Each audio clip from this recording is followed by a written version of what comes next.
Shalom Lahem, meus irmãos, a paz do Senhor Jesus, sejam todos bem-vindos. Mais um vídeo aqui do nosso canal, LS Podcast. Hoje está imperdível. Se você tem algumas dúvidas, eu tenho certeza que no decorrer desse vídeo aqui serão sanadas, eu tenho certeza. E é a primeira parte, depois teremos a segunda parte, porque o assunto é muito abrangente, o assunto é muito grande. Escatologia, você fala praticamente semana e meses, porque o assunto é muito grande, é muita coisa. Mas em resumo, o que vem para nós aí é algo maravilhoso, né? Podemos citar aqui os 8 juízos de Deus, fogo no altar, enfim, tudo isso envolvido com a escatologia. E você vai ver que o professor, pastor Ferreira Filho, né? Queria agradecer de bom grato, né? Por ter aceitado a fazer conosco aí essa gravação, trazendo conosco aqui para nós aqui a escatologia bíblica, esse assunto que é maravilhoso, que a gente gosta e que está sempre, cada dia mais, a gente aprendendo sobre a escatologia, a doutrina do final, das últimas coisas, das coisas finais. Então é importante, meu querido, aqueles que têm dúvidas se a igreja vai ficar, se a igreja vai subir, se a igreja vai passar pela grande tribulação ou não, aconselho você a seguir aqui o nosso canal. Se você gostar desse tipo de assunto, assista o conteúdo. Se gostar, se inscreva, dê seu joinha, compartilhe, nos ajude. Vai ser uma grande honra tê-lo aqui no nosso canal LS Podcast. Muito obrigado e fique com o vídeo aqui do pastor e jornalista Ferreira Filho. É bênção de Deus, né? Um grande estudo, um grande homem de Deus, trazendo para nós aí mais entendimento a esse assunto que é o boom dos últimos dias, né? Escatologia, doutrina das últimas coisas, é importante e indispensável. Que Deus abençoe a todos, amigos e irmãos aqui do nosso canal, e até a próxima. Não perca, porque traremos a segunda parte aqui, aprofundando um pouco mais sobre esse assunto maravilhoso. Segue aí com o pastor Ferreira Filho. Muito bem, prezados amigos, caros amigos e amigas, nós estamos aqui hoje para a convite do meu querido amigo, companheiro de ministério, pastor Lázaro Santos. Eu quero aqui de antemão agradecer ao pastor Lázaro pelo honroso convite que me fora feito para nós estarmos falando aqui um pouco a respeito do panorama da escatologia bíblica. É o tema que nós escolhemos, que Deus colocou no meu coração, para que nós pudéssemos, nesta noite de quarta-feira, trazer para os nossos companheiros, nossos amigos, as pessoas que estão nos acompanhando, trazer este tema tão importante que é a escatologia bíblica. Pastor Lázaro, aceite aqui o meu abraço, o meu muito obrigado pelo honroso convite e cumprimento também em seu nome a todas as pessoas que estão nos acompanhando neste trabalho. Eu quero dar as boas-vindas a todos e a todas e que Deus abençoe a mim, abençoe a você e abençoe a todos os nossos ouvintes e as pessoas que nos assistem. Nós vamos, então, falar hoje sobre um tema muito importante, que eu sempre amei esse tema, porque ele é muito abrangente, sobre o panorama da escatologia bíblica. Eu quero já explicar por que eu usei esse título com essas palavras, panorama da escatologia bíblica. Mas por que a expressão bíblica? A palavra escatologia já não é bíblica? Sim. Acontece que eu faço questão de dizer que é escatologia bíblica, porque existem outros pensantes, outras cabeças, outras pessoas que querem falar sobre isso, mas não está dentro de um contexto bíblico, né? Nós vemos pessoas falando uns estudam as estrelas para saber o futuro, outros estudam a questão do sol, outros buscam adivinhos, outros buscam pessoas, essas pessoas que lê a sorte da pessoa para dizer o que vai acontecer amanhã. Então, por isso que eu fiz questão de colocar aí escatologia bíblica, porque aqui nós vamos falar tão somente o que está escrito na palavra de Deus. Deus revela o futuro. Deus revela o futuro. Guarde bem esta expressão. Deus revela o futuro. Escatologia bíblica é o estudo dos eventos que estão para acontecer, segundo as Escrituras. É Deus revelando o futuro e o fim dos tempos da história da civilização humana, desde a criação até a consumação dos séculos. O termo escatologia deriva do grego eschatos, que significa último, e logia, que significa tratado de um conjunto de fatos ou ideias. De fatos ou ideias. Então, para que fique bem claro, a origem dessa palavra, dessa terminologia, escatologia, ela deriva do grego. Nessas duas partes, a primeira parte, eschatos, que significa último, e logia, o sufixo da palavra, que é logia no grego, que significa tratado de um conjunto de fatos ou ideias verdadeiras. Em resumo, escatologia é o tratado das últimas coisas. E é bom que já eu posso adiantar aqui que a doutrina da escatologia, não está apenas em um ou dois livros da Bíblia. Esse tema ele está presente desde a primeira página até a última página da Bíblia. Nos 66 livros, nós encontramos temas, assuntos sobre escatologia, pois é muito abrangente. O primeiro elemento do termo eschatos, no grego, aparece em textos como Apocalipse, capítulo 1, verso 17, quando ali Jesus diz, na revelação ao seu servo João, na ilha de Patmos, diz: eu sou o primeiro e o último.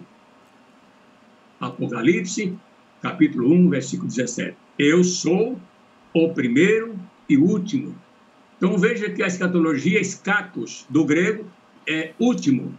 Logia, tratado de um conjunto de fatos e ideias. E está escrito em Apocalipse, capítulo 1, verso 17, Jesus dizendo, naquela linda revelação, naquela profunda revelação dada a João, na ilha de Patmos, né? Eu sou o primeiro e sou o último. O que Jesus quis dizer é o seguinte, que antes de mim não houve outro, durante o tempo em que vivemos, não há outro, e não haverá outro depois de mim. Eu sou único, o primeiro e o último, não existe intermediário na questão de Salvador. Esses eventos, amigos, esses eventos que estão acontecendo e que vão acontecer são apenas parte do eterno plano divino através dos séculos. Esse plano é revelado nas Escrituras através de muitas passagens bíblicas, como, por exemplo, Efésios, capítulo 1, capítulo 3, verso 11, Isaías, capítulo 46, versículo 10, segundo livro de Reis, capítulo 19, versículo 25, Daniel, profeta Daniel, capítulo 9, versículo 27, Zacarias, capítulo 14, versículo de 1 ao 5, O Evangelho de Jesus Cristo, segundo escreveu Mateus, capítulo 24, versículo 15 a 31. A segunda epístola de Paulo a seu filho da fé, Timóteo, capítulo 3, versículo de 1 a 6, também fala sobre escatologia. E Apocalipse, capítulo 19, versículo 11, e Apocalipse, capítulo 20, versículo 14. Mas é merecido dizer aqui que o livro do Apocalipse, quase todo o conteúdo do Apocalipse, desde o primeiro capítulo até o capítulo 22º, o último capítulo do livro do Apocalipse, é escatologia. Eu citei apenas duas passagens aqui, capítulo 19, verso 11, e capítulo 20, verso 4 do livro do Apocalipse. Muito bem. Vamos prosseguir. Em escatologia bíblica, estudamos parte deste plano, principalmente as coisas. Eu digo coisas, não digo coisas, que brevemente devem acontecer, conforme está escrito, agora vem, está escrito no livro do Apocalipse, capítulo 1, versículo 11. Outra citação. E aí podemos fazer uma pergunta muito profunda, muito oportuna aos nossos ouvintes, aos nossos amigos que nos assistem. Podemos fazer uma pergunta para o nosso público, né? Por quê? A grande pergunta é por que devemos estudar escatologia bíblica? Qual é a razão? Qual é o fundamento? Primeiro, nós devemos estudar escatologia bíblica buscando o posicionamento da escatologia no campo doutrinário, que a escatologia também é uma doutrina bíblica. E nessa área, prezados, eu posso citar aqui, pelo menos, existem três classes gerais de doutrinas bíblicas. Três classes. Não mais e não menos. Existem três classes gerais de doutrina bíblicas, a saber, primeira classe, são as doutrinas, no plural, são as doutrinas da salvação. Doutrina da salvação. Segunda classe, são as doutrinas da fé cristã, na Bíblia. E a terceira classe de doutrina são as doutrinas das coisas futuras e do fins dos tempos que a Bíblia relata. Seja qual for a classe de doutrinas, ela requer sequioso e diligente estudo da revelação divina, em atitude de oração, santo temor, receptividade, estudo, isso aliado a um profundo amor à palavra de Deus, conforme está escrito em Deuteronômio, capítulo 6 e versículo 6. Para que Deus ali ordena para que nós ensinemos a palavra do Senhor, fala para os nossos filhos caminhando, andando, deitado, dormindo, né? Em casa e na estrada, no caminho, falando da palavra de Deus. Então, esse é o que nós encontramos, essa ordenança bíblica dada por Deus no livro de Deuteronômio, capítulo 6, verso 6. Está escrito, aspas, e estas palavras que te ordeno estarão no teu coração. Falarás aos teus filhos, caminhando ou deitado, enfim, fala para os seus filhos. No Salmo 119 e no versículo 167, está escrito, a minha alma tem observado os teus testemunhos, amo-os extremamente. Fecho aspas. Veja a importância. Aí falando na questão da escatologia. E quais são as doutrinas escatológicas? Há, pelo menos, amados, 8 grandes doutrinas escatológicas. Nós vamos dar agora essas informações precisas de acordo com a Bíblia. A primeira doutrina escatológica é a doutrina da morte e do estado intermediário, que estuda a morte como agente, a morte como um ato e a morte como um estado. São 3 pilares. A doutrina da morte na Bíblia nos ensina, no estado intermediário, do estado intermediário da morte, nos ensina a morte como um agente, nos ensina a morte como um ato e nos ensina a morte como um estado. Na Bíblia. Depois vem, dentro da esfera, dentro da escatologia bíblica, vem as doutrinas, ou as doutrinas dos juízos. Aqui começa a apertar um pouquinho, né, esse assunto, que agora nós fomos falar da doutrina dos juízos, não apenas um juízo, são 2 juízos. Pastor José, e qual é o primeiro juízo que o senhor apresenta para nós, de acordo com o tema da escatologia bíblica e de acordo com a palavra de Deus? Note aí. Primeiro, o primeiro juízo é o juízo dos pecados da humanidade. Está escrito isso em João, no Evangelho de João, capítulo 12, versículo 31.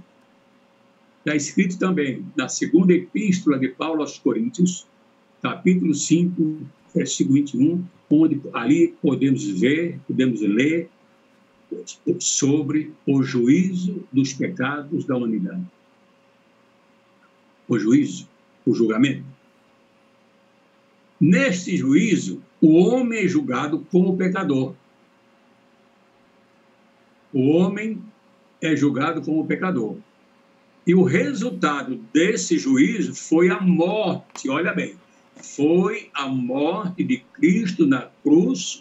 O resultado desse primeiro juízo foi a morte de Cristo na cruz do Calvário, como nosso substituto e justificação para o pecador arrependido que nele, em Cristo, crê. Em Cristo, os nossos pecados foram julgados. Primeiro juízo aí, os nossos pecados foram julgados, conforme lemos em 2 Coríntios, capítulo 5, versículo 21. Esse é o primeiro juízo dentro da esfera da escatologia. Vamos para o segundo juízo. Qual é ele? É o juízo, esse aqui é sério. Esse juízo aqui é sério. Muito pertinente e muito abrangente e muito necessário que se fale sobre ele. É o juízo do crente pelo próprio crente. 1 Coríntios, capítulo 11, versículo 31 ao 32. O que está escrito lá? Examine-se, pois, o homem a si mesmo. Faça juízo, ajuize-se. Ajuize-se. É isso que aí nós encontramos em 1 Coríntios, capítulo 11, versículo 31 ao 32, que nós lemos todos os meses por ocasião da celebração da gloriosa Santa Ceia do Senhor. Nesse juízo, prezados, o homem é julgado como filho de Deus. E o resultado desse auto-julgamento do crente é sua isenção de castigo da parte do Senhor.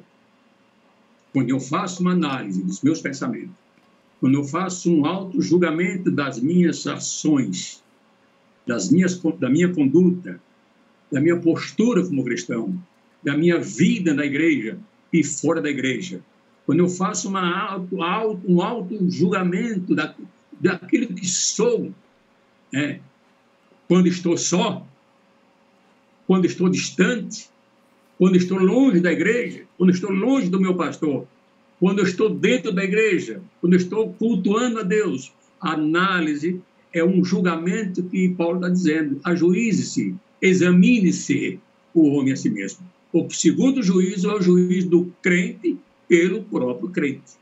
E ai daquele que não fizer esse auto-julgamento. Tem que se fazer. Eu sempre, quando eu vou à igreja, eu pergunto a mim mesmo, como é que está? Como é que eu estou diante de Deus? Como é que eu estou? Como é que está a minha vida?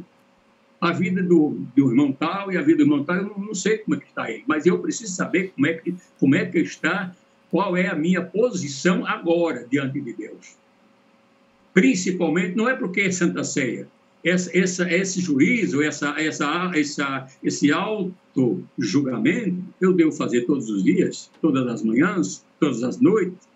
Né? Devo perguntar como é que eu estou. Hoje, como é que eu estou? Eu estou aqui falando para vocês, aqui agora nesse trabalho sobre esse tema, como é que está o meu coração, como é que eu estou, como é que eu me encontro diante dos nossos amigos, diante dos nossos irmãos que estão nos acompanhando aqui, a sua presença, uma honra tê-los aqui conosco. E como é que está a minha vida? Né? Vocês não sabem, mas eu tenho que saber. Eu preciso saber como é que estou. O terceiro juízo, prezados, é o juízo das obras do crente.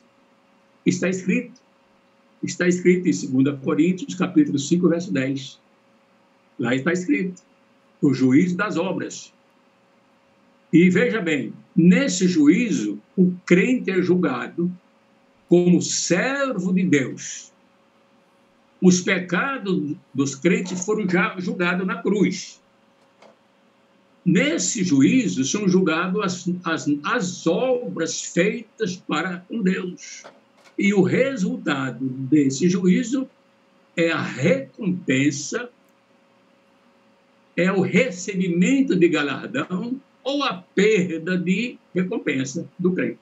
Ou ele ganha ou ele perde. Esse é o julgamento que está lá em 2 Coríntios, capítulo 5, verso 10. O juízo das obras, para a recompensa, para ganhar a recompensa, para receber essa recompensa, ou para a perda da recompensa. Pois bem, vamos prosseguir ainda falando sobre juízo. Né? São vários juízos.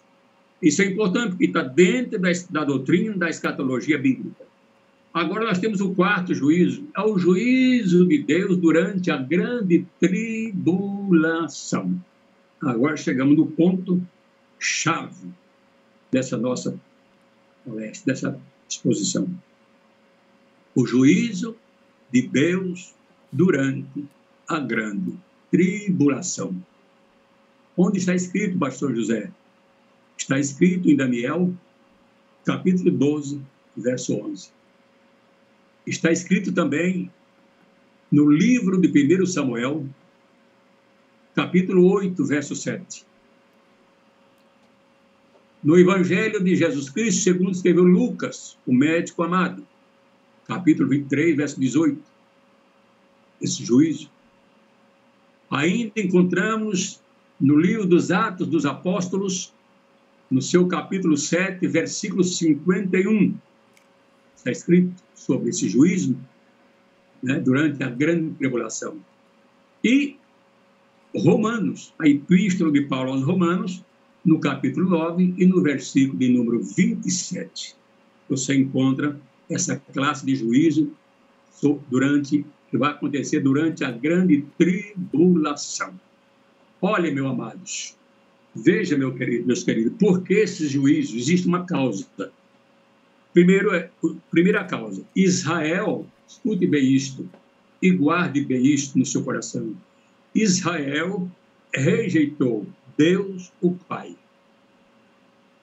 Israel rejeitou Deus, o Filho. Israel rejeitou Deus, o Espírito Santo. Aqui houve uma rejeição completa do povo de Israel rejeitando o Salvador. Ele rejeitou Deus como Pai, ele rejeitou Deus na pessoa do Filho, Israel rejeitou o Espírito Santo. Deus na pessoa do Espírito Santo. Israel rejeitou a Trindade Santíssima, ou a Santíssima Trindade. Por essa razão, por esse grande motivo, Israel será julgado mediante a grande tribulação.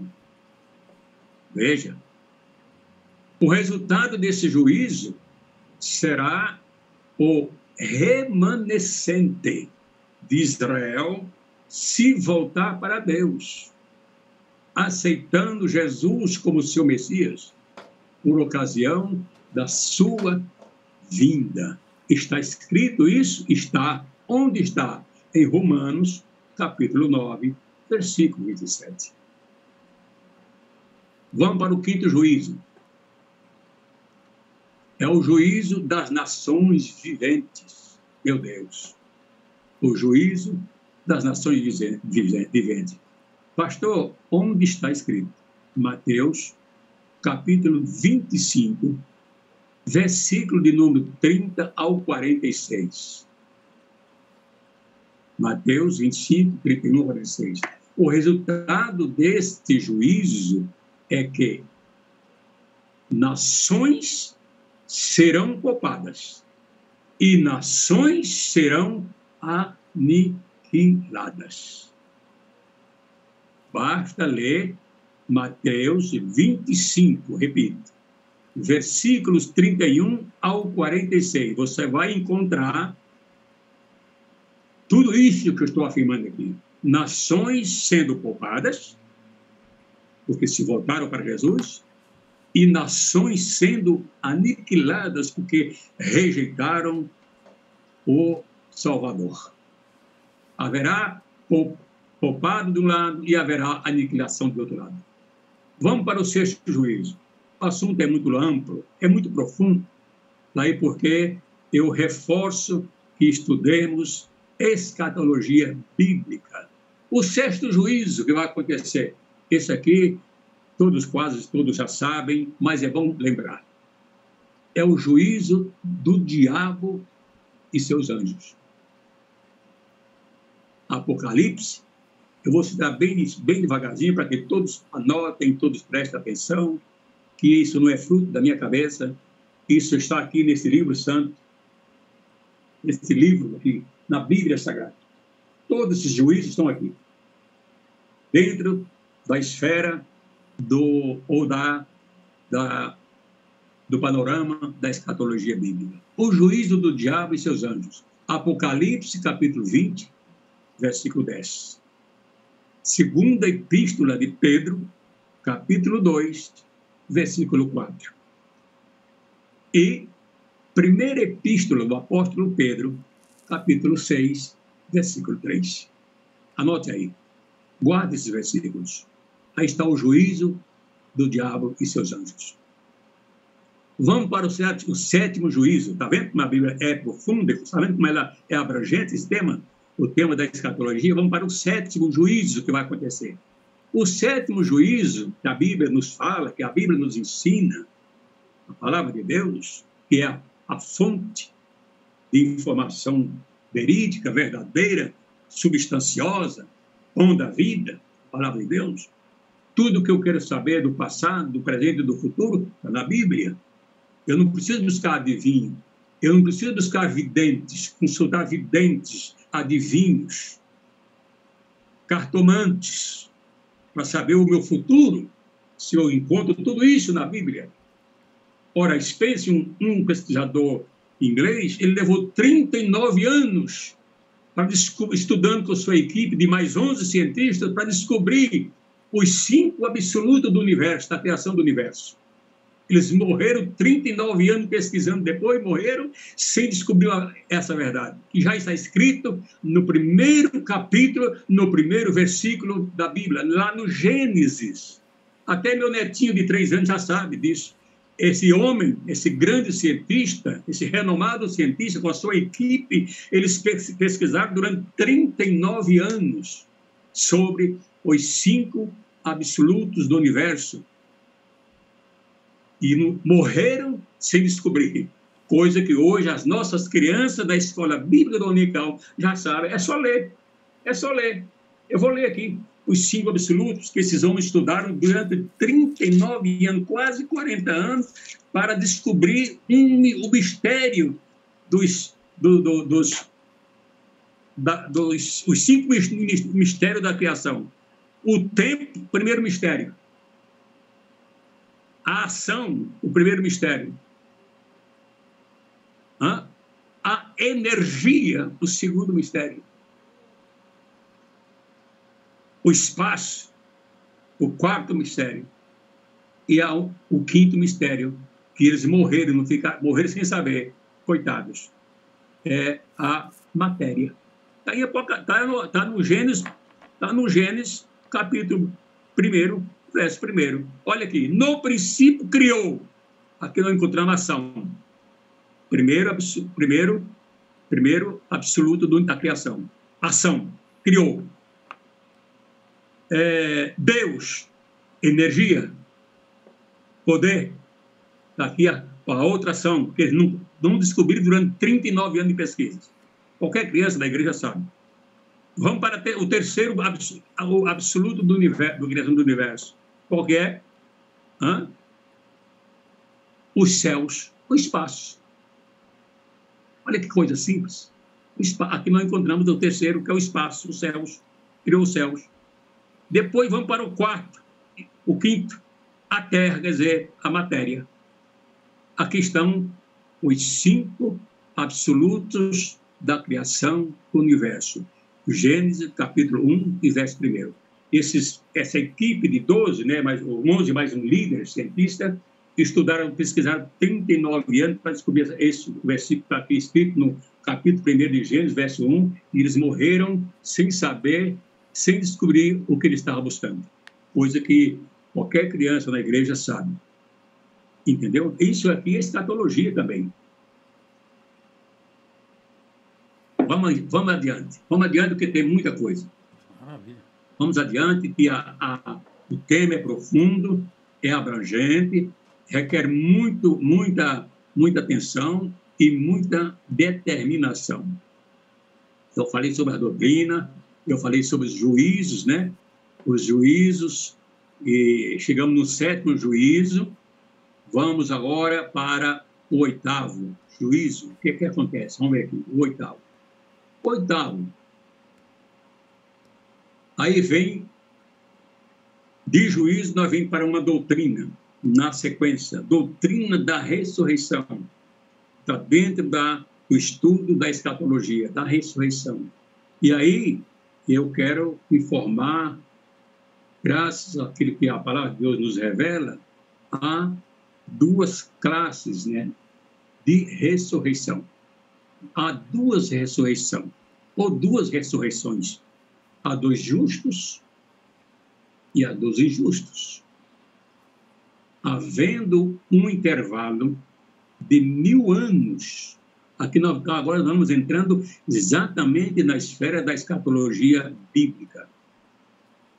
2 ressurreições. A primeira dos justos, dos que morreram em Cristo. A segunda ressurreição dos injustos, dos perdidos, daqueles que não aceitaram a Jesus. Há um intervalo entre uma e outra de 1000 anos. Está escrito no Evangelho de João, capítulo 5, versos 28 e 29. Está escrito também no livro do profeta Daniel, capítulo 12, versículo 2. E está escrito ainda no livro de Apocalipse, capítulo 20, versículo 5, sobre esses 2 tipos de ressurreição. Ressurreição. A doutrina da vinda de Jesus. É o próximo passo. Muitas pessoas perguntam, quando Jesus... Vocês se perguntaram, Senhor, diz-nos alguma coisa a respeito da tua vinda? Quais são os sinais da tua volta? O que vai acontecer? O que nós vamos perceber? Quais os acontecimentos? Quais os indícios para que nós saibamos que tu está voltando? Jesus respondeu essa pergunta. Jesus respondeu a pergunta. A doutrina da vinda de Jesus é uma doutrina. Isso aqui não é apenas uma passagem, é uma doutrina bíblica que está no escopo da escatologia bíblica. A doutrina sobre a vinda de Jesus. Pela sua natureza, esta é a principal doutrina escatológica, pela sua natureza. Ela abrange o arrebatamento da igreja, ela abrange o juízo da igreja, ela abrange as bodas do Cordeiro, ela abrange também a Santa Ceia, ou a ceia das bodas do Cordeiro, passa pela grande tribulação e a volta de Jesus em glória e o julgamento das nações. Veja como é abrangente essa doutrina. Pela sua natureza, ela é a principal, doutrina escatológica. Falando de escatologia, esta é, de fato, a principal, porque ela abrange arrebatamento da igreja, o juízo da igreja, as bodas do Cordeiro, a ceia das bodas do Cordeiro, a grande tribulação, a volta de Jesus em glória, e o julgamento de todas as nações da terra. É muito abrangente essa doutrina. Está na Bíblia. Louvado seja o nome do Senhor. Agora, e a doutrina, já que nós estamos falando de fim das coisas, estamos falando da escatologia, fim dos tempos, dos acontecimentos futuros, e a doutrina do milênio está também dentro da escatologia bíblica. O milênio é o esplendoroso reinado de Cristo implantado na terra, com justiça, durante 1000 anos. Daí porque a palavra vem escrita milênio, 1000 anos. É a doutrina do milênio. Está dentro da esfera da escatologia bíblica. Depois nós temos a doutrina da revolta de Satanás. Olha como a coisa vai chegando aí. Dentro do estudo sistemático da escatologia bíblica, nós encontramos a doutrina, está na Bíblia, a doutrina da revolta de Satanás. Isso ocorrerá após o milênio. A revolta de Satanás, após o milênio, é que vai estar aferrecida contra a igreja, contra Jesus, contra o povo de Deus, contra Israel. É uma doutrina que contém muitos ensinos abonados por referências através das Sagradas Escrituras, ou das Escrituras Sagradas, melhor dizendo. Agora vemos também a doutrina do eterno e perfeito estado dentro do escopo da escatologia bíblica. Os capítulos 21 e 22 do livro do Apocalipse descrevem as glórias desse perfeito estado eterno. Basta procurar em todo o capítulo inteirinho, capítulo 21 de Apocalipse e o capítulo 22 do livro do Apocalipse descrevem minuciosamente as glórias desse perfeito estado eterno, que é o gozo dos crentes no céu por Jesus. Vamos, então, agora para a doutrina, está finalizando a questão da doutrina, a doutrina das dispensações e das alianças feitas por Deus em todas as nações. As dispensações, está na Bíblia. No ciclo da história da humanidade, a Bíblia trata de 7 dispensações e 8 alianças. 7 dispensações e 8 alianças entre Deus e os homens. Nas dispensações e alianças estão incluídos os estudos das eras bíblicas, dos tempos bíblicos e dos dias bíblicos. São 3 coisas: eras, tempos e dias. Eu não estou querendo ser detalhista aqui, mas estou trazendo o escopo completo, perfeito, conforme a Bíblia nos escreve. Ela fala de era, ela fala dos tempos e fala dos dias também. Basta ler nos versículos que você está citando aqui para vocês.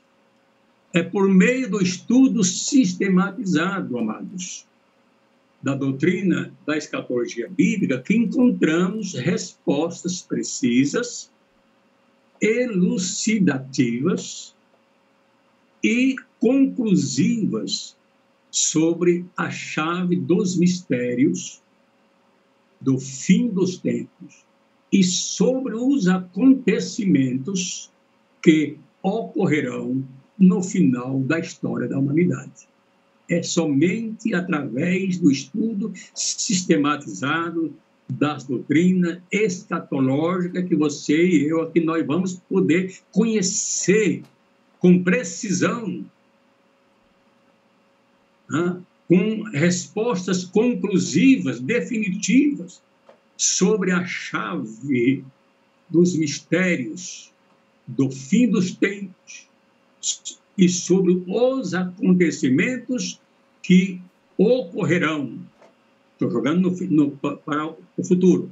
Ocorrerão no final da história da humanidade. Glória a Deus. Vamos adiante. Alguns dos principais temas da escatologia bíblica são tantos, são centenas. Não pensem, senhores, não pensem vocês que são poucos os temas dentro da escatologia, são muitos.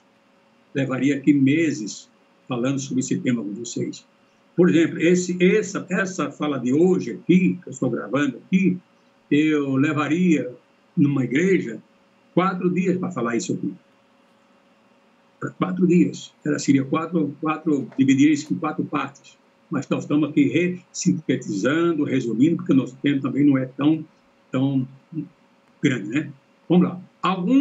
Vou citar alguns, não todos, alguns dos principais temas que estão inseridos na escatologia bíblica, que são eles: o estado intermediário dos mortos. Sim. E aí vem 3 perguntas. 3 perguntas.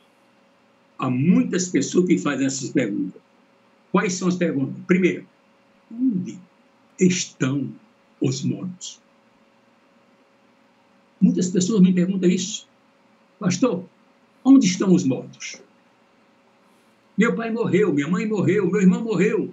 As pessoas que morreram, pastor, onde estão elas? É uma pergunta que se faz nos dias de hoje. A segunda pergunta é quase a mesma pergunta, mas tem uma diferença. A primeira é onde estão os mortos. A segunda é onde os mortos estão. Você viu? Estão vendo aí que é a mesma pergunta, mas num contexto diferente. A primeira é onde estão os mortos. A segunda é onde os mortos estão. E a terceira pergunta que eu quero dizer aqui para vocês é que alguém pergunta: o que é céu? E o que é o inferno? O que é um e o que é o outro? Onde está o céu?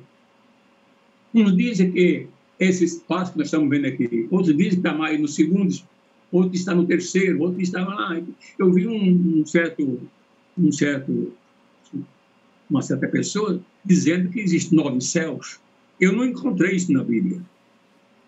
Eu não encontrei isso, mas ele pegou para obreiros dizendo que havia 9 céus.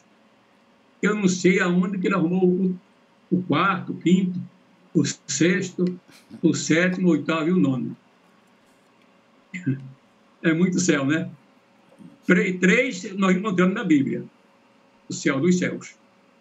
3 encontramos. Agora 9, eu já fico com o pé atrás, porque ainda não encontrei, lendo a Bíblia sobre esse assunto, pesquisando livros e Bíblias, eu não encontrei essa informação da existência de novos céus. Então, aqui está o estado intermediário dos mortos. A pergunta é essas 3 perguntas: onde estão os mortos? Onde os mortos estão? E o que é céu? Onde é o céu? E o inferno? E onde fica o inferno? Muitas pessoas têm dúvidas, até crente. E crente tem dúvida, não conhece essas localizações do inferno, está para baixo, né? A Bíblia diz: o inferno está no seio da terra, sai para baixo. E Jesus esteve lá. Quando ele morreu na cruz e desceu as partes mais baixas da terra. Está na Bíblia. Pois bem, vamos prosseguir aqui. Ainda sobre alguns temas, os principais temas, citando apenas os principais. O arrebatamento da igreja. Meu Deus do céu, que tema profundo. Esse tema todos precisam conhecer, todos precisam saber. Não o dia nem a hora, isso não podemos saber o dia e a hora, porque Jesus deixou claro para os seus discípulos, deixou claro para a sua igreja, que somente o Pai, somente o Pai sabe o dia e a hora em que há de voltar. Mas Jesus deixou sinais na sua vida. Ele explicou isso para os discípulos. Se você for lá para o sermão de Jesus lá na montanha, o famoso sermão do monte, você vai encontrar Jesus falando com os seus discípulos, ensinando aos seus discípulos sobre os sinais que aconteceriam antes da sua vinda. Sinais que aconteceriam como prenúncio da vinda do amado Jesus Cristo. Sinais da vinda de Jesus, ele falou no sermão, sinais sobre o arrebatamento da igreja, o tribunal de Cristo, são temas palpitantes, existentes na Bíblia, no tema da escatologia bíblica, tribunal de Cristo e as bodas do Cordeiro. São os principais temas. Repito, sinais sobre a vida, sinais sobre o arrebatamento, sinais sobre a tribulação, aliás, sobre o tribunal de Cristo e sinal sobre as bodas do Cordeiro. São perguntas que se fazem. Vamos adiante um pouco, depois nós vamos desmiuçar um pouquinho esse tema. Após o arrebatamento da igreja, o que vai acontecer? O que é que os amados irmãos, pessoas que nos ouvem, que nos assistem, sabem a respeito disso? O que acontecerá após o arrebatamento da igreja de Cristo? O que vai acontecer na terra? A Bíblia fala que depois do arrebatamento da igreja, quando a igreja subir para encontrar-se com Jesus, para entrar nas bodas do Cordeiro, aleluia, haverá uma apostasia total e indiferença espiritual no mundo, generalizando todos. Apostasia total. Hoje, nos dias em que nós vivemos, existe a apostasia. O que é um apóstata?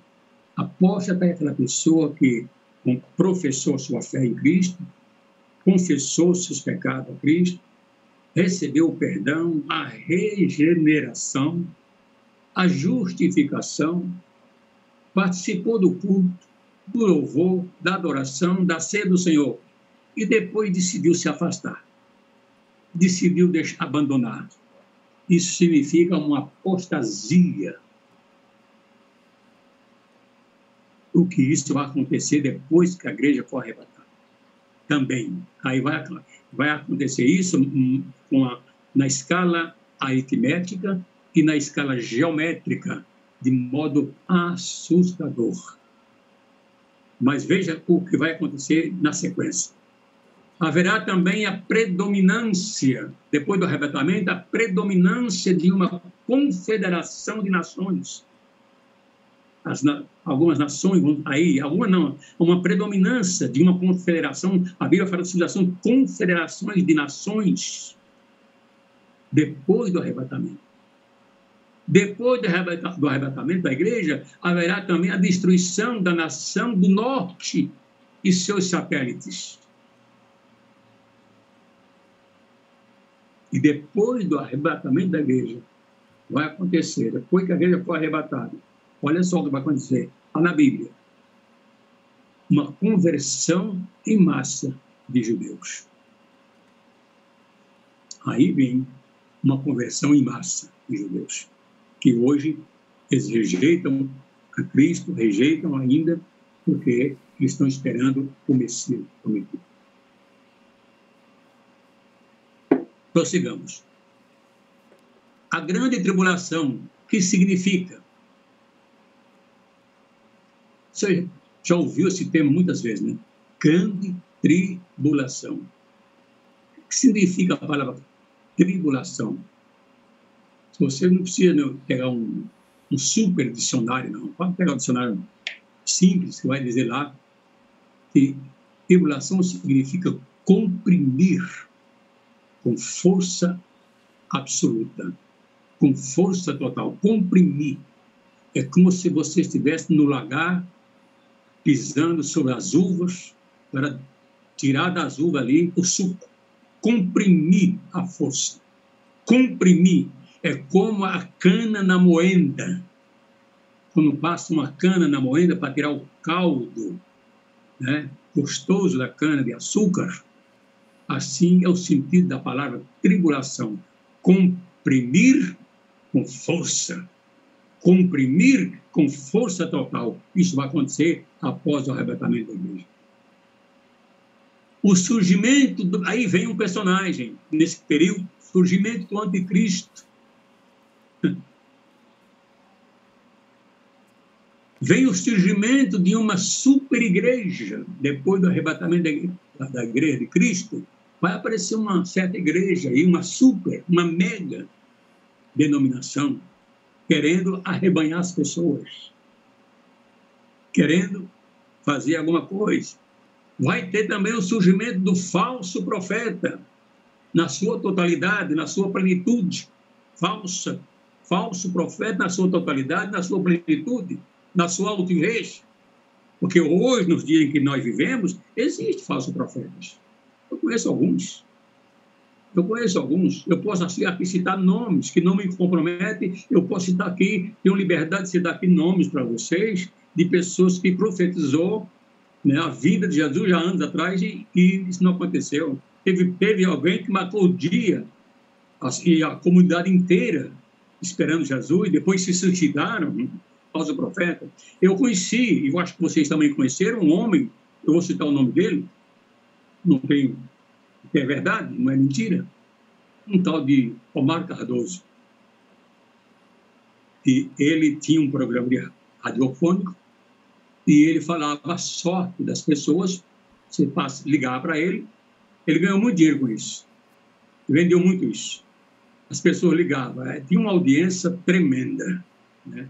Então ele dizia a cor da roupa que você tinha que estar vestindo naquele dia, ele dizia o tipo de pintura que as mulheres tinham que usar, a cor para receber a bênção dele, segundo ele dizia o que vai acontecer no futuro, mas ele morreu, eu estou vivo, e eu nunca vi nenhuma das suas predições se cumprir. Tá? E no meio dos nossos dias atuais, nós sabemos que existe, né? Existem falsos profetas, existem, eu já vi alguns, né? Graças a Deus, na nossa igreja, nós não temos visto esse tipo de pessoas, mas por aí, né, principalmente nas mídias sociais, aparece, de vez em quando, uma meia dúzia deles, falando coisas que não acontecem, extra-bíblico, e não tem fundamento na Bíblia, não tem fundamento na palavra de Deus. Portanto, tudo que não tem fundamento na Bíblia é antibíblico, é falso. Haverá também, depois do arrebatamento, a encarnação do diabo. Aqui é um ponto importante, saber disso, que o diabo vai se encarnar. Vai ser uma pessoa, encarnar. Ele vai ter carne, osso, vai andar no meio das pessoas, vai conversar com pessoas, com gente. Vai chegar o momento em que o diabo vai estar encarnado. Vai ter forma, vai ter corpo. Pés, mãos, orelha, nariz, boca, vai ter lá um ser humano. Na Bíblia, depois do arrebatamento da igreja. E depois também acontecerá ainda Porque os homens crerão. Por que os homens crerão mais no anticristo? Os homens vão crer. Depois que a igreja for arrebatada. Hoje, pregamos o evangelho. Hoje, anunciamos a salvação em Cristo Jesus. O amor de Deus, a graça de Deus, a plenitude da graça, a justificação, o perdão, o amor, a morte expiatória de Jesus na cruz, os nossos pecados, para a salvação da humanidade. E as pessoas demoram a crer nisso, demoram a aceitar Jesus, endurece o coração e tal. Existem pessoas assim. Mas depois do arrebatamento da igreja, virá um tal homem denominado ou cognominado, segundo a Bíblia, de anticristo, e as pessoas vão crer nele quase na sua totalidade. Ele vai fazer coisas espantosas, coisas jamais vistas. Ele vai começar um reinado bonito, florido. A Bíblia fala sobre 2 períodos, 3 anos e meio, propostas boas, propostas de todo mundo vai ser feliz, enfim.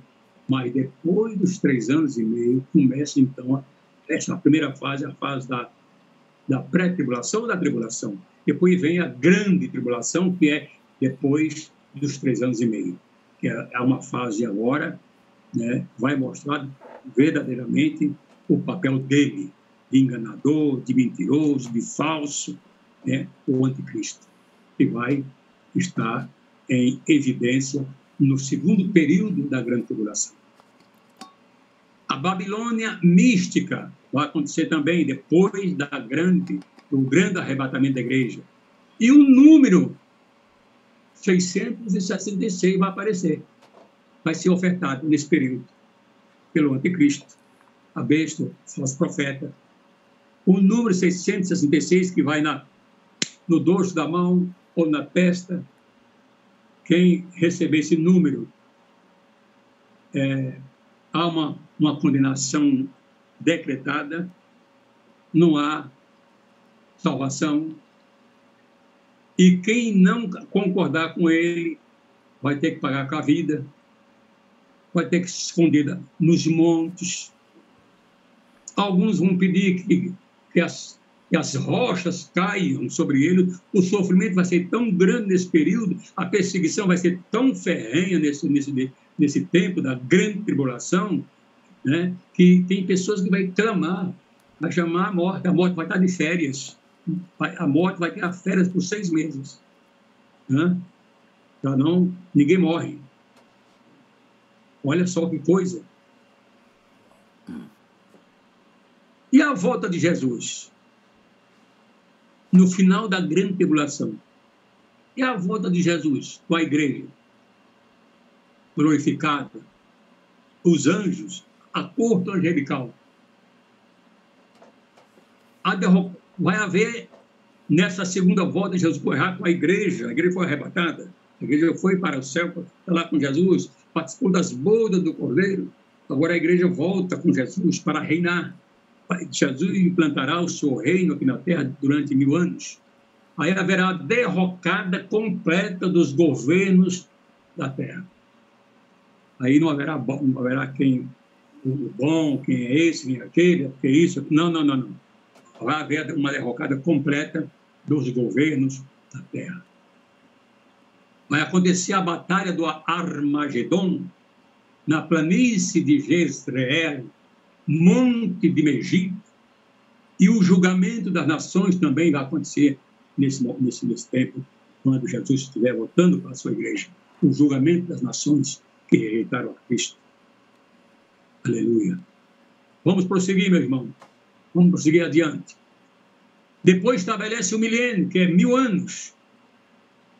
1000 anos, época e propósito do milênio. Haverá fatos e aspectos do milênio, muitos fatos e aspectos dentro do período de 1000 anos. O milênio em relação a Israel, o milênio em relação à igreja. A paz e a justiça prevalecerão durante o milênio, durante o reinado de Cristo.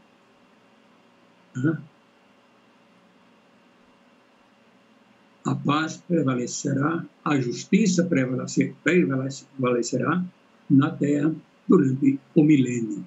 O milênio em relação à terra. Haverá plena paz e justiça, porque Jesus está aqui com a igreja, reinando durante 1000 anos. Eventos finais que vai acontecer a última revolta de Satanás contra os salvos, contra a igreja, contra Cristo. Por que Satanás será solto? Uma pergunta. A Bíblia diz que Satanás será solto por um tempo. E por que essa soltura? A Bíblia responde: o juízo final, a renovação dos céus e da terra, são elementos após a grande tribulação e a segunda volta de Jesus com a igreja. O eterno e perfeito estado, avanço da ira e do ódio entre os homens, falsos profetas, tanto em escala aritmética, em números, quanto na escala geométrica, em regiões, em estados, nações, países, multiplicação da iniquidade, decaimento e esfriamento do verdadeiro amor ou caridade. São sinais que vão acontecer nessa época. São coisas que vão acontecer. Agora, chegamos aqui a um ponto importante, que eu vou citar o capítulo, o versículo e a epístola de 2 Timóteo, capítulo 3, verso 1 e 5. Olha o que Paulo escreveu. A Bíblia, ela fala sobre escatologia, ela ensina a doutrina da escatologia desde a primeira página até a última página dos seus 66 livros. Paulo diz o seguinte, quando ele começa a epístola de 2 Timóteo, capítulo 3, ele começa dizendo o seguinte: extrema corrupção nos últimos tempos. Extrema corrupção nos últimos tempos. E aí, abre aspas. Sabe, porém, isto, que nos últimos dias, olha agora, dias, lembra que eu falei lá de tempos, eras e dias? Aqui Paulo fala dias. Sabe, porém, isto, que nos últimos dias sobrevirão tempos, olha aí, dias e tempos trabalhosos. Homens, olha quantas classes de coisas terríveis que demonstram que algo está para acontecer. Paulo está avisando a igreja, Paulo está escrevendo a sua epístola, a sua segunda carta a Timóteo, capítulo 3, verso 1 a 5. Ele diz: haverá homens amantes de si mesmo. O que é isso? O que é uma pessoa amante de si mesmo? É aquela pessoa egocêntrica, egoísta, é aquela pessoa que quer todo o bem para si, todo o produto para si. Amante de si mesmo. Uma pessoa que tem essa característica, eu quero afirmar aqui, pela graça de Deus, pelo conhecimento na palavra de Deus, que um homem que se ama, que é amante de si mesmo, nesse aspecto aqui, que Paulo está escrevendo, ele nunca conheceu o amor. Está destituído do amor. Eu só posso amar a mim quando eu provo que eu amo o meu próximo. Eu amo o meu próximo. Amante de si mesmo. Segundo, avarentos. Vou estar advertindo, é aqui uma advertência. Sabe, porém, isto. Saiba disto. Conheça isto. Estude isto. Não deixe passar batido. É isso aí que ele está falando. Não deixe claro. Aprenda isso aqui. Homens amantes de si mesmo. Alguma coisa Paulo está falando aqui sobre o futuro. Falando dos tempos, né, nos últimos tempos. Avarentos. O que é avarento? Eu costumo dizer que existem 2 pilares na avareza. O primeiro pilar da avareza é aquele que não dá nada, que fecha a mão, um avarento. não precisa recorrer a nenhum dicionário que você vai encontrar isso aí. Avarento é aquele que fecha a mão, né? Mas a avareza também está naquele que quer tudo para si e para o outro nada. É muito, ou demasiadamente muito, também é um tipo de avareza. Qual é o terceiro aviso de Paulo aí? Homens presunçosos. Meu Deus do céu. Que perigo, hein? Presunçosos. O que significa uma pessoa presunçosa? O prefixo da palavra está dizendo alguma coisa. Pré. A pessoa que faz um juízo de valor com más intencionalidades. Só isso. Eu presumo que fulano é assim. Eu não sei de nada sobre ele, mas eu presumo que ele é assim. Eu não conheço nenhuma verdade sobre ele, não sei os fatos da vida dele. Eu presumo que ele é assim, presunçoso. Você viu fulano? Você viu fulano? Eu não vi, eu não conheço.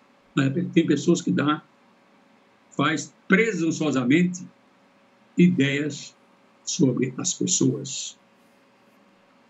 Eu já vi companheiros, até companheiros de ministério, fazendo presunções de outras pessoas, de outros, né, fazendo presunções, porque ele não sabe da história, não sabe a fundo, né, o fundamento da história das pessoas, mas ele presume que é assim. Isso não pode, porque isso torna-se um juízo de valor.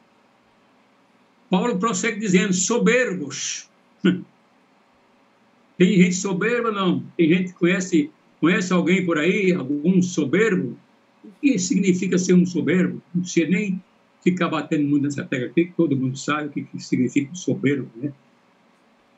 Um soberbo, abastado. Homens blasfemos. Olha aí o perigo. Paulo está avisando. Existe essas coisas em nossos dias? Claro que existe. Nós vemos aí várias pessoas blasfemando. Desobedientes a pais e a mães. Meu Deus do céu. Está cheio de pessoas assim.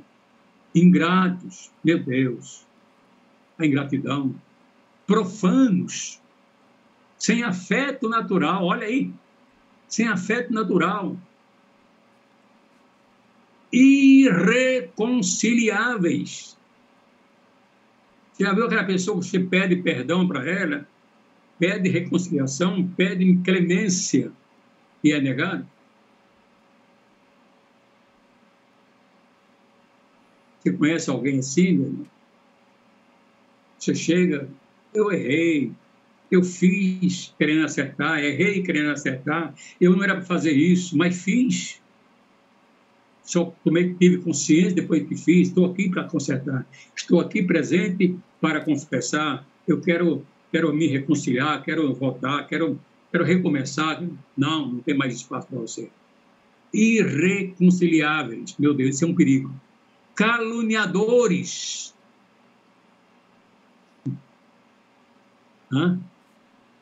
Precisamos falar sobre isso? Não precisa. Incontinentes.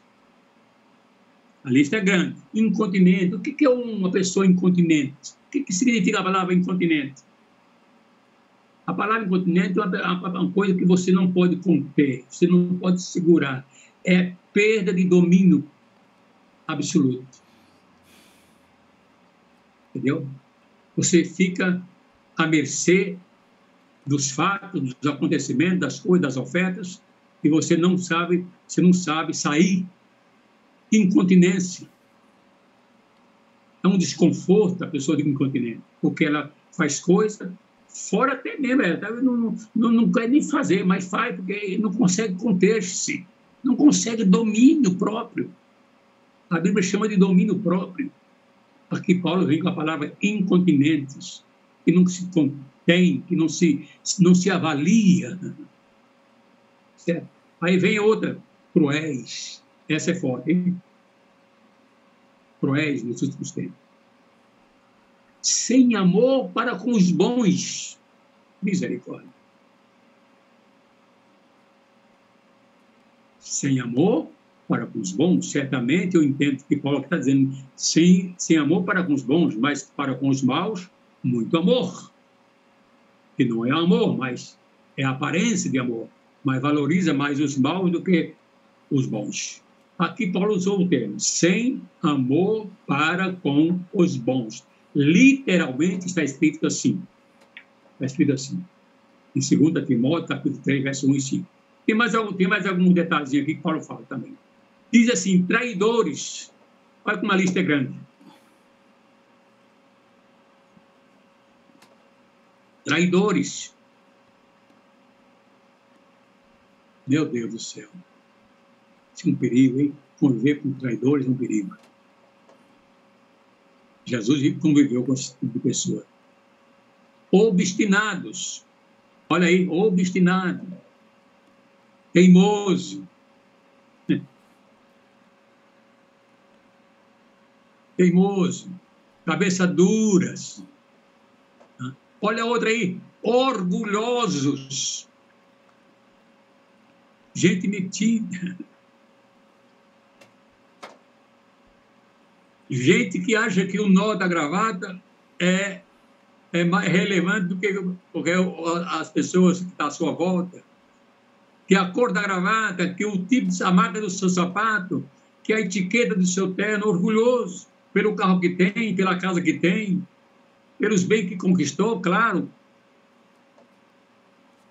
Eu conheço muitas pessoas que conquistaram bens, fortunas, você também conhece. E eu conheço pessoas que tinham muitas fortunas, muita coisa, e não tinham orgulho nenhuma do que tinham. Mas eu conheço pessoas que se orgulham até das coisas que não possuem. Tem gente que não tem nada e é orgulhoso. Metidos, né? Então, as sombras, esse tema aqui vai longe. Olha aqui, olha aqui. Olha aqui o que Paulo diz. Mais amigos dos deleites, meu Deus, do que amigos de Deus. Mais amigos, vou repetir isso, mais amigos dos deleites do que amigos de Deus. Tendo aparência de piedade. Misericórdia. Paulo termina dizendo, mas negando a eficácia dela. E ele dá um conselho enfático. Destes, afasta-te. Disse o apóstolo. Você sabe o que me leva aqui? Não sei se você concorda, mas eu, de acordo com esse texto e o contexto dessa epístola, Paulo está falando que isso aqui acontecerá, essas coisas, dentro da igreja. Paulo está falando para a crente. Olha aqui. Tendo aparência de piedade. Só isso. Mas nega a eficácia da piedade. E Paulo diz, olha, desses camaradas, afasta-te. Onde estão esses homens? Onde está o homem amante de si mesmo? Onde está o homem avarento? Nas duas fases, nas duas etapas da avareza, nos dois pilares da avareza, o que nega e o que quer demais. Onde estão os presunçosos?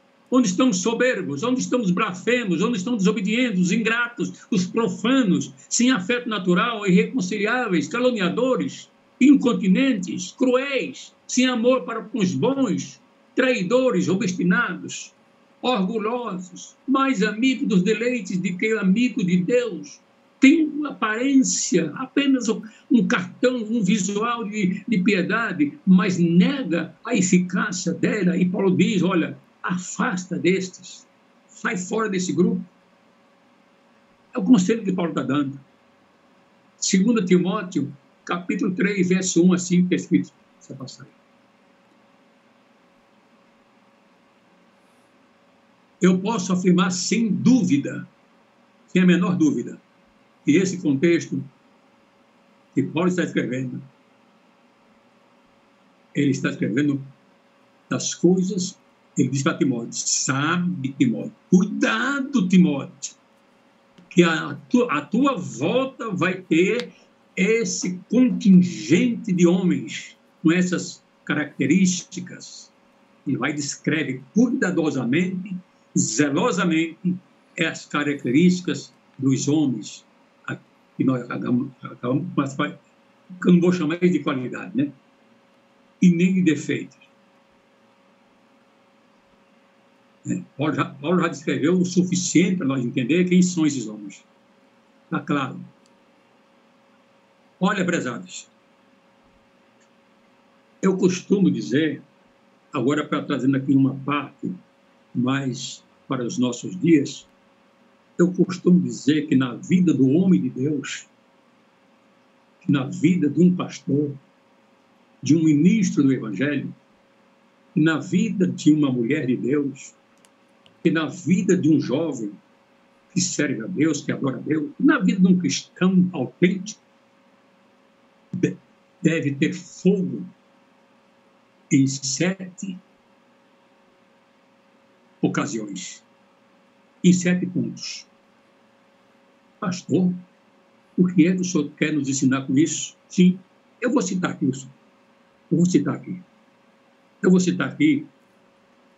falar só um pouquinho sobre o fogo divino, que deve estar no nosso meio, para que não haja esse tipo de homens aí, ó, que nós acabamos de falar para vocês. Tendo aparência de piedade, mas negando a eficácia, afasta dele. Na nossa vida, na minha vida, tem que ter isso aqui. Na sua vida, precisa ter esse fogo, nessas áreas. Primeiro, fogo da chamada. Primeiro fogo de Deus. Estou falando de fogo de Deus. Estou falando fogo do Espírito Santo. Tem que haver fogo na chamada. Isso aconteceu com Moisés.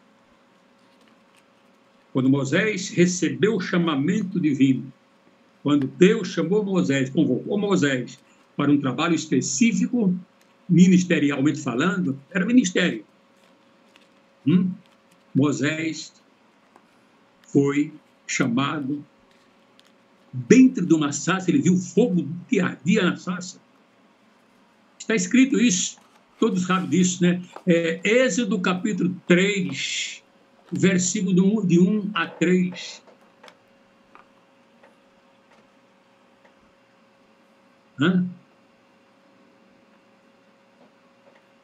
Deus fala com Moisés do meio da sarça ardente. Fogo na chamada. Você tem? A sua chamada está com fogo? Fogo de Deus? Teve fogo de Deus na sua chamada? Amém. Glória a Jesus. Teve, pastor? Amém. Glória a Deus. Se teve fogo na sua chamada, aleluia. Glória a Deus. Na vida de Moisés, a vida de Moisés começou com fogo divino. Segundo, tem que ter fogo no arraial. Fogo no arraial. O que significa isso, pastor Ferreira? Fogo no arraial é fogo na nossa casa. É fogo na igreja, onde servimos ao Senhor. A igreja tem que ter fogo divino, fogo do Espírito Santo de Deus ali. Fogo no arraial. Êxodo capítulo 40, versículo 38, diz que uma nuvem cobria o tabernáculo, e o tabernáculo é uma figura da igreja aqui, e uma coluna de fogo, olha lá, e uma coluna de fogo cobriu o acampamento onde eles estavam durante a caminhada do povo de Israel pelo deserto. Fogo no arraial, fogo no deserto. Quando eu entro no deserto da vida, no sofrimento, na lágrima, mas se eu entro com o fogo de Deus na minha vida, eu passo pelo deserto, vitoriosamente, e chego do outro lado. Se há fogo no arraial, e arraial aqui quer dizer igreja, quer dizer casa, quer dizer lugar, trabalho, se há fogo na sua vida, onde quer que você esteja, no arraial do trabalho, no arraial da convivência familiar, no arraial da convivência com as suas amizades, no arraial da convivência com o seu pastor, com o seu líder, espiritual, no arraial da igreja, ou seja, tem que haver fogo no arraial. Olha aqui, o povo se movia, quando a nuvem movia. Quando a nuvem parava, o povo parava. De dia, a nuvem cobria, do sol escaldante. À noite, caía a temperatura assustadoramente, a graus negativos. Aí Deus mandava fogo para orientar o povo, para guarnecer o povo e para aquecer o ambiente no arraial onde estava o povo. Olha como Deus é bom. Fogo da chamada, fogo no arraial. Vamos para o terceiro fogo. Tem que haver fogo aonde? No terceiro lugar, fogo no altar.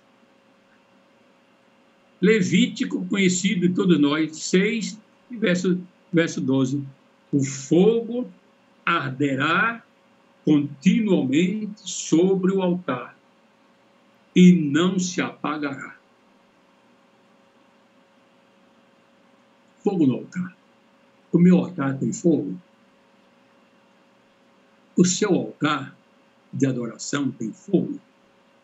Precisamos descobrir isso. Como é que está o fogo? Está aceso? Tem brasas vivas lá?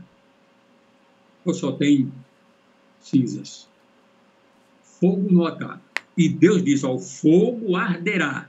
Essa palavra tem sentido, estará aceso continuamente e não se apagará. Não pode apagar. O fogo do altar, o altar da oração, o altar da adoração, o altar da pregação, o altar do ensino. Esse aqui hoje, eu estou falando aqui, eu estou no altar. Tem fogo nesse meu altar? Há fogo aqui, quando eu estou aqui falando com vocês, falando para vocês, com vocês, me ouvindo esse tratado sobre escatologia bíblica. Será que o pastor Ferreira tem fogo no altar? Como é que está meu altar? O fogo arderá no altar e não se apagará. Vamos para o quarto lugar onde deve ter fogo na vida do cristão. O quarto, fogo no sacrifício. Fogo no sacrifício. Você viu a questão de Deus animando Abraão, ou seja, Abrão ainda, né? Eli promete um filho. O que é que Deus fez? Mandou ele sacrificar as pombinhas, armar o altar, fazer o fogo, colocar a lenha, Abraão colocava as pombinhas, e diz a Bíblia que as aves de rapina vinham para pegar o sacrifício, as aves do sacrifício. E a Bíblia diz, está escrito, que Abraão as enxotava.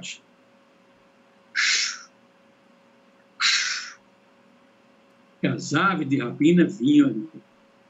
E ali tinha o sacrifício sobre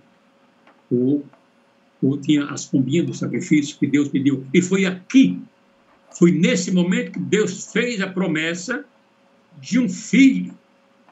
Prometeu um filho, e esse filho veio. Louvado seja o nome do Senhor.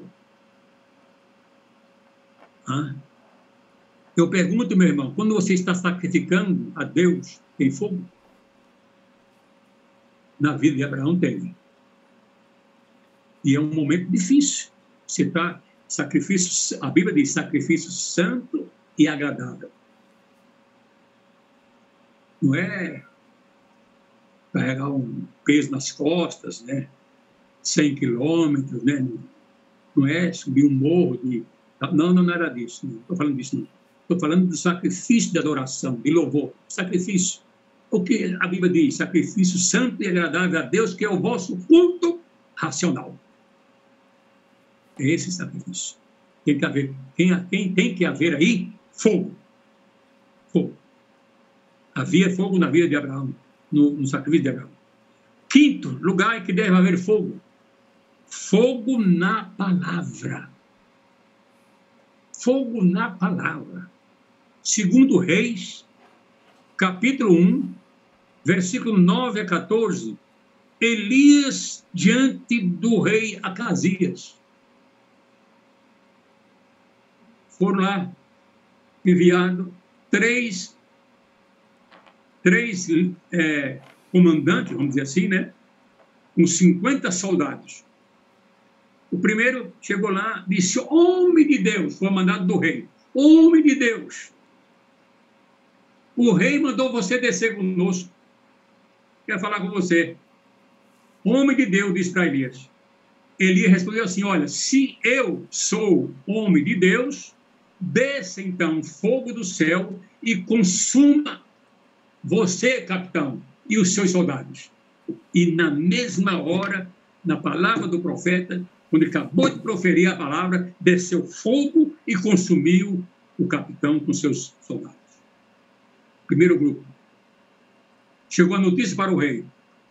O rei vai e escala outro capitão com mais 50. Foram lá falar com o profeta. Chamar o profeta. Homem de Deus, olha só. Homem de Deus. O rei está te chamando, pediu para você ir lá, ele quer falar com você. O profeta disse: olha, se eu sou homem de Deus, desça fogo do céu, consuma a ti e aos seus soldados.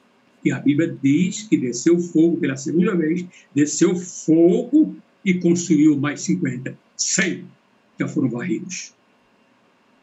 Fogo na palavra. Precisa ter fogo no que nós dizemos. Precisa ter fogo naquilo que falamos, naquilo que expressamos. Fogo. Vamos para o sexto fogo. Aqui vai pesar.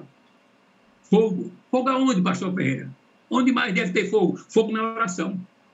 Fogo na oração. Veja lá em 1 Reis, primeiro livro do Reis. Permita falar que eu vou fazer aqui uma elucidação. Tem pessoa que fala Primeira Reis. Não é Primeira Reis. Porque daqui não é carta, aqui é livro. É Primeiro Reis. Só as epístolas, que é a primeira epístola, a segunda epístola. Eu já vi pessoas falando, até pregadores falando, é em Primeira Reis. Não é Primeira Reis. É em Segunda Reis. É o segundo livro dos reis. Louvado seja o nome do Senhor. Então, fogo na oração, precisa ter fogo na minha oração, na sua oração. O que está escrito lá no primeiro livro de Reis, capítulo de número 18, versículo 33 a 35, Elias diante de 450 profetas de Baal e mais 400 profetas de Acera, e estava lá 850 falsos profetas. Quando Elias começou a orar a Deus, o altar estava arrumado, mandou encher de água o rego do altar, mandou colocar a lenha, fizeram a primeira vez, disse: faça mais uma vez, segunda vez, traga as talhas cheias de água, derrama aqui sobre o rego. Fizeram a primeira vez, disse, ordenou novamente o homem de Deus: traga mais uma vez, mas as talhas cheias de água, derrame sobre o rego. Trouxeram as talhas cheias de água. O profeta ainda disse o seguinte: faça a terceira vez, para que não haja aqui indício de engano. Faça a terceira vez a mesma coisa. Enche as talhas e traga pela terceira vez e derrame sobre a lenha e sobre o rego, que o rego esteja cheio de água e a lenha toda molhada. Traga aí. É a grande prova. E fizeram a terceira vez. E agora o profeta de Deus levanta a mão para os céus e começa a orar. E quando ele começa a orar, diz a Bíblia, que desceu fogo do céu. Meu Deus, fogo na oração do profeta Elias. Fogo. E por último, irmão, pastor, o senhor saiu do assunto da escatologia? Não. Eu estou dentro da escatologia bíblica. Esse assunto aqui é assunto de escatologia. Tem que ter essas coisas aqui, ó. Tem que ter tudo isso dentro da escatologia. É uma doutrina completa, perfeita. É a plenitude. E por último, fogo aonde, pastor? Sétimo lugar. Fogo aonde? Ah, meu irmão. Ah, meu irmão. Esse aqui eu vou pegar a Bíblia. Esse aqui eu vou pegar a Bíblia e vou convidar vocês para abrir a sua Bíblia comigo no livro de Marcos, no Evangelho, né? Não é livro, no Evangelho de Marcos, ou no livro de Marcos, pode ser. Vamos lá, no Evangelho de Jesus Cristo, segundo escreveu Marcos. Vamos achar aqui o que está escrito aqui, onde deve haver fogo, onde há um tipo de fogo. Marcos, já estou encontrando aqui. Marcos, capítulo de número 9. Olha o que diz aqui. Olha esse tipo de fogo aqui. Olha esse tipo de fogo. E esse aqui já está dentro da esfera da escatologia. Esse aqui também. Mais este. Marcos, capítulo 9, versículo 43, diz assim: e se a tua mão te escandalizar, corta-a. Melhor é para ti entrares na vida aleijado do que, tendo duas mãos, misericórdia, ires para o inferno, para o fogo que nunca se apaga. Olha esse tipo de fogo aqui.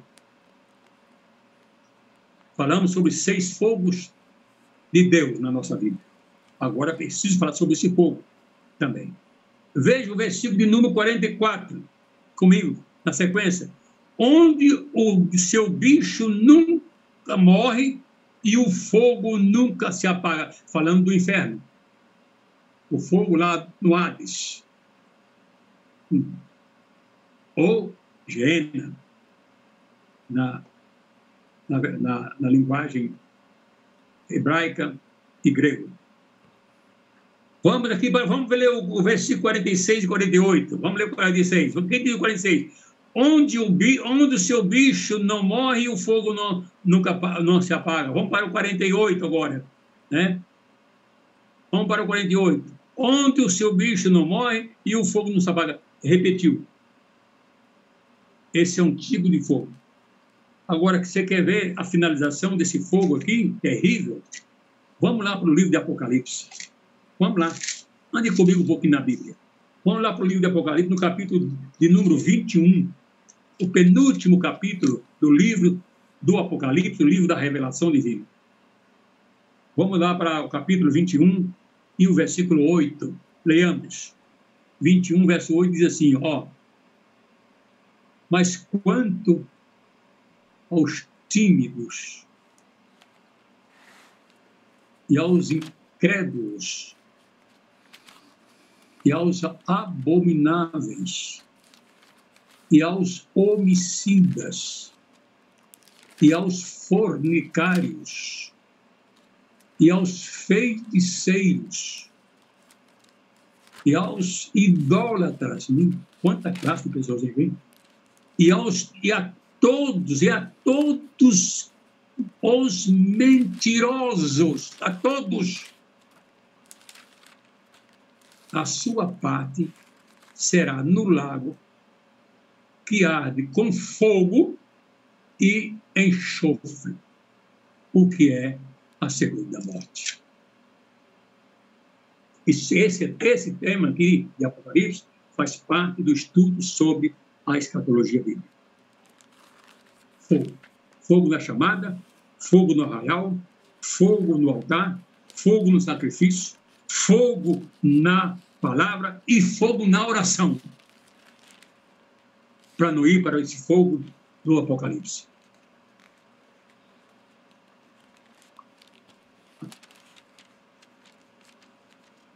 Prosseguindo ainda.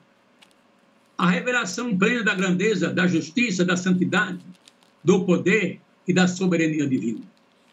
Além de tudo isso, o estudo da escatologia bíblica nos fornece uma visão do gozo e da vida eterna com Deus. onde reinará a justiça, onde reinará a alegria, onde reinará, habitará a santidade, o amor, a paz, o louvor, a adoração e a presença real e visível do Deus Altíssimo. No céu de glória, viveremos uma nova dimensão de vida com Cristo, onde não haverá mais sofrimento, nem morte, nem dor alguma, nem fadiga ou cansaço.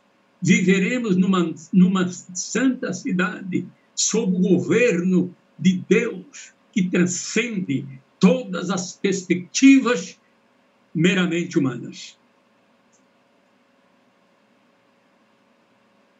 Meramente humanas.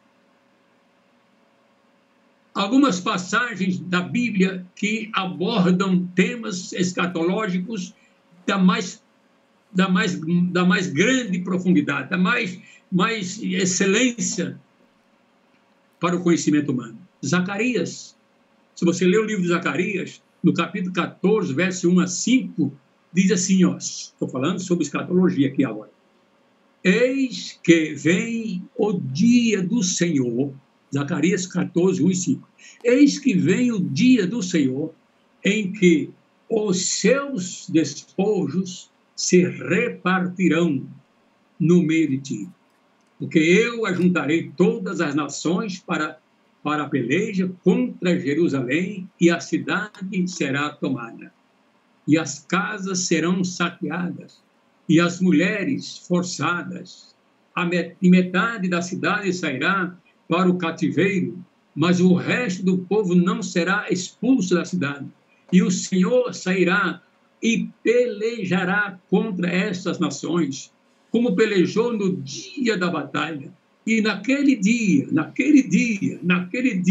estarão, falando do futuro, naquele dia estarão, futuro, os seus pés sobre o monte das oliveiras, que está defronte de Jerusalém, para o oriente, e o monte das oliveiras será fendido pelo meio, para o oriente e para o ocidente, e haverá um vale muito grande.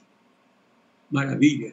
E metade do monte se apartará para o norte, e a outra metade dele para o sul.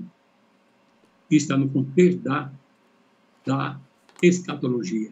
Se você ler Mateus, no sermão de Jesus, em Mateus, na epístola escrita por Mateus, na carta, no evangelho melhor, no evangelho de Mateus, e Jesus Cristo, segundo escreveu Mateus, você vai ver lá Jesus ensinando, falando sobre esse assunto. E logo, Jesus disse, começou falando o seguinte, e logo depois da aflição daqueles dias, olha só, o sol se escurecerá e a lua não dará a sua luz. E as estrelas cairão do céu. E as potências, Jesus falando, e as potências do céu serão abaladas. Então aparecerá no céu, glória a Deus, o sinal do Filho do Homem. E todas as tribos da terra se lamentarão e verão o Filho do Homem vindo sobre as nuvens do céu, com poder e grande glória. Com poder e grande glória. Jesus estava ensinando sobre exatamente escatologia, a Bíblia fala das coisas futuras. Vamos para o que Paulo ensina também, 1 Coríntios 16, 51, 58. Eis que vos digo um mistério, olha o mistério, escatologia é um mistério revelado. É um mistério para quem não estuda, mas para quem estuda escatologia, para quem quer aprender escatologia, para quem pesquisa escatologia bíblica, é um mistério revelado e não oculto. Paulo diz, eis que vos digo um mistério. Se Paulo está dizendo, não é mistério, porque ele está revelando. Na verdade, nem todos dormiremos, mas todos seremos transformados. Olha aí, o mistério está sendo revelado. O mistério está sendo revelado. Que maravilha. E Paulo continua dizendo, no momento, num abrir e fechar de olhos, ante a última trombeta, porque a trombeta soará, e os mortos em Cristo ressuscitarão incorruptíveis. E nós seremos transformados, disse Paulo. Porque convém que isto que é corruptível se revista da incorruptibilidade e que isto que é mortal se revista da imortalidade. E quando isto que é corruptível se revestir da incorruptibilidade e isto que é mortal se revestir da imortalidade, então há o mistério revelado. Cumprir-se-á a palavra que está escrita. Tragada foi a morte na vitória. Onde está, ó morte, o teu aguilhão? Ó mistério revelado. Onde está, ó inferno, a tua vitória? Ora, o aguilhão da morte é o pecado, e a força do pecado é a lei, disse Paulo. Agora Paulo encerra a sua instrução profunda, transcendente, dizendo, mas graças a Deus. Parece que eu vejo Paulo até mesmo se inscrevendo e levantando as mãos para os céus. Mas graças a Deus que nos dá a vitória por nosso Senhor Jesus Cristo. Portanto, meus amados irmãos, sede firmes e constantes, sempre abundantes na obra do Senhor, sabendo que o vosso trabalho não é vão no Senhor. Todo o mistério aqui está revelado. Já não é mais mistério. Meus irmãos, vamos terminar por aqui. Nós já avançamos um tempo. Eu quero aqui... Tem muita coisa mais, tem mais coisa para se falar. Tem aqui mais textos, e mais textos são mais...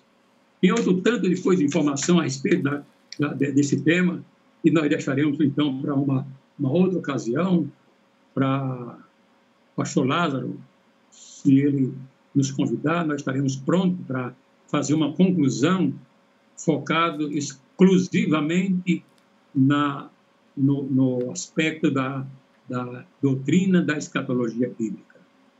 Amém? Eu quero agradecer a todos que nos ouvem, a todos que nos assistem aqui, a sua companhia até aqui, que foi muito honrosa para mim, o convite, muito honroso para mim estar aqui falando para vocês. Quero agradecer a vocês. Que Deus, em Cristo Jesus, abençoe a todos com muita saúde, muita paz e muita prosperidade material e espiritual. Não se esqueça que na sua vida tem que ter fogo em 6 lugares, em 6 ocasiões. Chamada, arraial, altar, sacrifício, palavra e oração. 6. A 7ª é o inferno. É para outras classes de pessoas que não aceitaram Jesus. Muito obrigado. Que Deus continue vos abençoando em Cristo Jesus. Muito obrigado.